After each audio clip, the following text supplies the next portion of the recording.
अस्सलाम वालेकुम dear students, आज का जो हमारा टॉपिक होगा वो जुडिशरी और इट्स फंक्शंस पे होगा। मगर उससे पहले मैं आपको बता दूं कि हम एक टॉपिक जो है वो स्टेट और उसके एलिमेंट्स पर हम कवर कर चुके हैं। हमारा दूसरा टॉपिक हम लेजिस्लेशन पे कवर कर चुके हैं, जो गवर्नमेंट का एक ऑर्गन है। और हमारा तीसरा टॉपिक ये जो क्वेश्चन है, ठीक है, इस क्वेश्चन पे हमारा तीसरा टॉपिक है, ठीक है। इस क्वेश्चन पे हमारा तीसरा comprehensively define the term judiciary, judiciary को एक्सप्लेन करें एंड इट्स फंक्शंस, और उसके फंक्शन को एक्सप्लेन करें। सबसे पहले हमारे पास होगा इसका इंट्रोडक्शन। इंट्रोडक्शन में क्या क्या होता है हमारे पास होगा इस आंसर में। जुडिशरी सवाल में पहला इंट्रोडक्शन होता है, जिसका इंट्रोडक्शन ये है, judiciary is the third foremost organ of the government. ये गवर्नमेंट का तीसरा ऑर्गन है। Therefore a free and independent judiciary is indispensable for promoting justice in society. इस वजह से इंडिपेंडेंट, आज़ाद और फ्री जो जुडिशरी है वो एक सोसाइटी के लिए बहुत ज़रूरी, नहायत ज़रूरी। It's main function is to finish the law breakers. इसका मेन फंक्शन है लॉ ब्रेकर्स को फिनिश करना, सज़ा देना, according to law and constitution, law और कॉन्स्टिट्यूशन के तनाजुर में। There are several other functions, उसके और भी फंक्शन है the judiciary which are discussed below, जो कि मैंने बिलो डिस्कस किए हैं, ठीक है। अब पहला जो फंक्शन है वो है provision of justice. Provision of justice क्या है? यानी ये जुडिशरी का ही मकसद है, एक जुडिशरी का ही फंक्शन है कि वो जस्टिस प्रोवाइड करे। The first and foremost function of judiciary is to take decision according to law and constitution for the purpose of providing the proper justice to the righteous. यानी एक शख्स को, ये एक इम्पॉर्टेंट पार्ट है, purpose of providing proper justice to the righteous, यानी कि judiciary को कानून के मुताबिक फैसले करना चाहिए ताकि उस शख्स को अपने हकूक मिल सके जो राइटियस है। All the criminals and other serious cases should be dealt properly. जो क्रिमिनल केसेस है उसको अच्छे तरीके से डेल्ट करे, उसको अच्छी तरीके से डील करे, and in the time so that the inhabitants of the state are truly satisfied, ताकि जो स्टेट में रहने वाले हैं वो क्या हो जाइए, वो सेटिस्फाई हो जाए। हमारा जो दूसरा है वो इंटरप्रिटेशन ऑफ द लॉज। यही जुडिशरी है, जब लेजिस्लेशन में वहाँ पे लेजिस्लेचर्स जो है वो लॉज बनाती है तो जुडिशरी इसकी इंटरप्रिटेशन करती है। जुडिशरी जो अदलिया है वहाँ पे लॉयर्स नहीं बल्कि जो जजेस है वो इसकी इंटरप्रिटेशन करते हैं। Judiciary interprets the legislative made laws. इसका मेन इंपॉर्टेंट पॉइंट यही है जो टॉपिक सेंटेंस है, कि ये जो जुडिशरी है वो क्या करती है, लॉज की इंटरप्रिटेशन करती है, keeping the rules in view, rules को मद्देनज़र रखते हुए। The second foremost function of judiciary to interpret the laws. इसका दूसरा फंक्शन है कि वो लॉज को इंटरप्रेट करे, मेड बाय लेजिस्लेटिव, जो लेजिस्लेटिव ने बनाए हैं, विच an ordinary man does not understand, जो कि एक आम शख्स को कानून समझ में नहीं आता। तो जो लॉयर्स है, जो हमारे वकला नहीं बल्कि जजेस है, वो इसकी क्या करते हैं, इंटरप्रिटेशन करते हैं।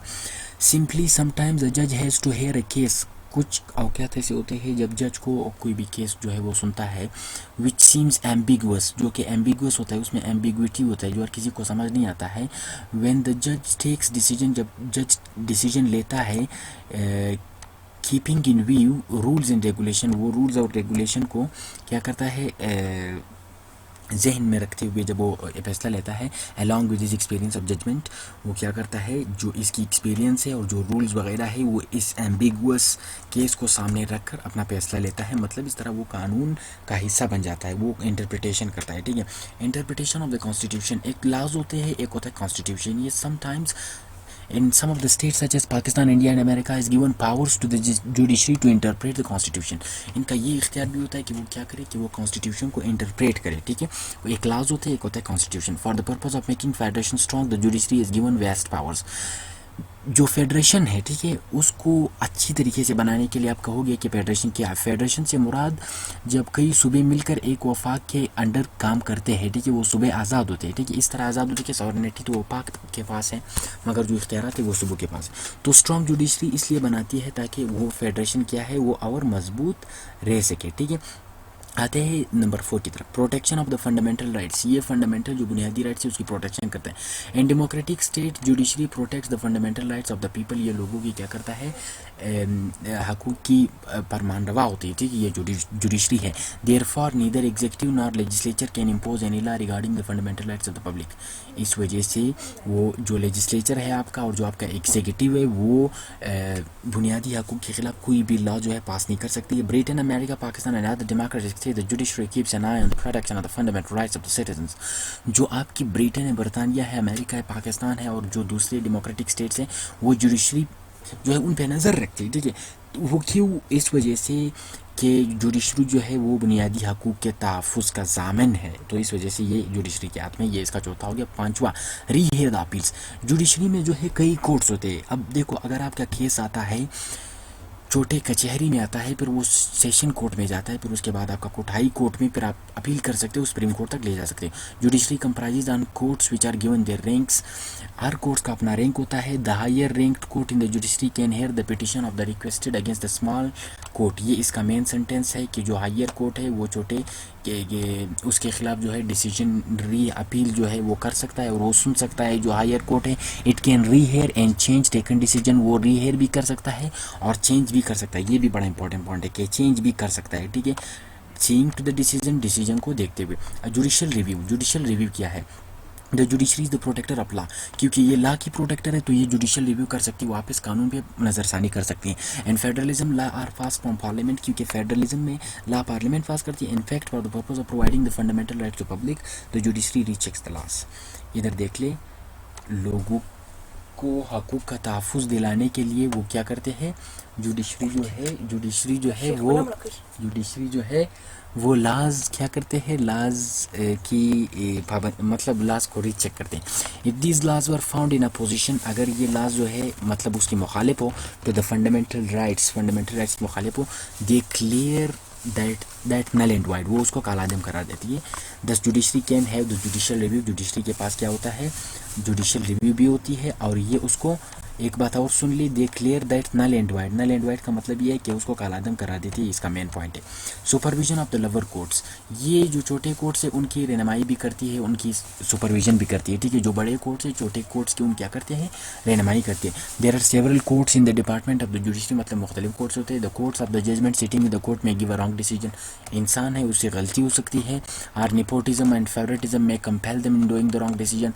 नेपोटिज्म यानी अपनी बरादरी और जो अपने भाईचारा है या रिश्वतखोरी है, रिश्तेदारी है, उनकी बिना पर जो है ये गलत फैसले भी कर सकती है। तो जो बड़े कोर्ट है वो अपील को रीहेयर कर सकते हैं। In such cases the petitioner may ask for an appeal for the higher court.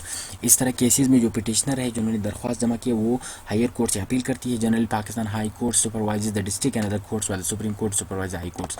जो पाकिस्तान में है हाई कोर्ट से वो सुपरवाइज करता है डिस्ट्रिक्ट कोर्ट को, और जो सुप्रीम कोर्ट है वो हाई कोर्ट को क्या करता है? सुपरवाइज करता है। अच्छा, अब आते हैं इसके 8वें उसकी तरफ। जो 8वां है वो ये supervision of the property. Judiciary जो है वो आपकी प्रॉपर्टी पे भी ख्याल रखती है। देखो, मैं आपको एक चीज़ बता रहा हूँ, जब आप अपना केस दायर करते हो तो वहाँ पे अदालत उस चीज़ पे स्टे लेती है। स्टे से मुराद ये है कि उस वक्त तक ये अदालत के ज़मन में रहेगा जब तक इस पे फैसला नहीं होगा। इन सम, अभी इसको डिफाइन करते हैं, in some cases court take stay for the purpose of saving the right of the its original owner. जब तक डिसीजन नहीं होता, ये कहता है इन सम केसेस, कुछ केसेस में अदालत इस पे स्टे लेती है, ठीक है। The stays are taken specially in the inheritance cases. ये इनहेरिटेंस केसेस में स्पेशली होती है when the owner is child and he is not adult yet. जब एक उसका जो ऑनर हो वो चाइल्ड हो, अदालत उसको 18 साल तक स्टे लेती है, फिर जब बच्चा बड़ा हो जाता है, बालिग हो जाता है, तो उसको दे देता है। Thus the judiciary take stay and supervise the property of the original. और जब जो जुडिशरी इसी वजह से वो स्टे लेती है और जो सुपरवाइज करती है प्रॉपर्टी को जो ओरिजिनल ऑनर की है, ठीक है, जो एक उसका असली हकदार है, उस तक पहुंचाती है स्टे लेने पर, ठीक है। Contempt of the court, judiciary can punish the man who speaks against the court. यानी कोर्ट के खिलाफ जो भी बात करेगा, जुडिशरी उसे क्या करता है? उसे सजा का हकदार ठहराया जाता है। Any individual of the state, कोई भी इंडिविजुअल हो, स्टेट का कोई भी इंडिविजुअल हो, ठीक है, who spreads the loath against the state, जो स्टेट के खिलाफ बात करे, will be punished by the judiciary because it is the power to punish। वो जुडिशरी उसको पनिश करेगा क्योंकि जुडिशरी के पास ये पावर है कि उसको क्या करे? उसको पनिश करे, ठीक है। अब आते हैं इसके कुछ और फंक्शंस है, ठीक है। इसके बाद मैं जो है वो वाइंड अप करता हूँ, दूसरा लेक्चर है मेरा। इट गिव्स द सिटीजनशिप, ये सिटीजनशिप भी दे सकते हैं। It gets the land money back, ये जो लैंडेड मनी है वापस उसको दे सकती है, ठीक है। नरिशेस द ऑर्फन चाइल्ड, जो यतीम चाइल्ड है उसका हुक्म देकर उनको नरिश करते हैं। Posthumous order orders to be implemented, यानी बंदा जब मरने के बाद उसकी वसीयत वगैरह पे उस पर अमल दरामद करवाते। अब इसका कंक्लूजन क्या है, ये इसका कंक्लूजन है, मैं इसको थोड़ा सा हाईलाइट करूँ, ठीक है। कंक्लूजन और इंट्रोडक्शन जो बहुत इंपॉर्टेंट होते हैं। Thus the main function of judiciary is to provide justice. Judiciary का जो मेन फंक्शन है जस्टिस प्रोवाइड करना है। Though many other functions as above mentioned are the part of the judiciary, मतलब मेन फंक्शन जस्टिस है, बाकी और भी ये काम कर सकते हैं, ठीक है। So the lesson seems clear, lesson clear है that judiciary is not only providing justice, ये सिर्फ जस्टिस प्रोवाइड नहीं कर रही है but also performing several other functions, बच्चे और फंक्शंस भी कर रही है एट द सेम टाइम, उसी वक्त। इट इज़ डिफरेंट ऑर्गेनाइजेशन, इसमें डिफरेंट ऑर्गेनाइजेशन होते हैं एंड स्ट्रक्चर, और स्ट्रक्चर भी that differs from state to state, यानी ये स्टेट टू स्टेट ये जो है चेंज होती है, हर स्टेट में मुख्तलिफ होती है। So judiciary is the third important pillar of the state. जो जुडिशरी जो है वो थर्ड इंपॉर्टेंट पिलर है, third important organ, sorry let me erase it, third important organ of the government, ठीक है, organ of the of the government, ये organ है, ठीक है। पिलर भी आप इसको नहीं कह सकते, ठीक है। अब भी अगर आपके पास कोई सवाल है, अगर इस वीडियो में आपके पास कोई सवाल है, खासकर बीएस पॉलिटिकल साइंस के जो स्टूडेंट है या ये कॉम्पिटिटिव एग्जाम्स के हवाले से, अब भी अगर आपके पास सवाल है तो कमेंट सेक्शन में अपनी राय से आगाह कीजिए। अगर आपको ये वीडियो ये लेक्चर पसंद आई है तो मेरे चैनल को जो है उसको सब्सक्राइब करें और साथ में ही लाइक के बटन को दबाइए।